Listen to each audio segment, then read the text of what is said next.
Hello guys. අද අපි try කරමු වයිදල් ගේපු චීස් කේක් එක. අපි ගත්ත ආපිකෝ එකෙන් අඹේ වෙල සෙට් යෝගට් එක. ඒකටම අපි ගත්තා මිල්ක් ෂොට් බිස්කට් එක.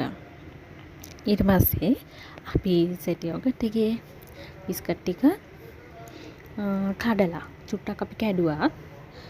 දෙකට වගේ කඩලි වෙලා අපි සෙට් යෝගට් එකේ ඒ ටික අතුර ගත්තා. අතුරුගෙන ඉවර වෙලා ෆ්‍රිජ් එකට දැම්මා. දාලා ඉවර වෙලා ඊට පස්සේ දවසේ තමයි අපි මේක එළියට ගත්තේ. මාරම රසයි ළමයි. ගොඩක්ම අර මිල්ක් ෂොට් බිස්කට් ටිකක් පෙන්කෙනවනේ ටක් ගාලා. ඒ හින්දා ඒක හොඳට යෝගට් එකේ එකට උරාගෙන තිබ්බා. මාර ලස්සනයි ළමයි. ඔයගොල්ලොත් එහෙනම් අනිවාර්යෙන්ම try කරන්න.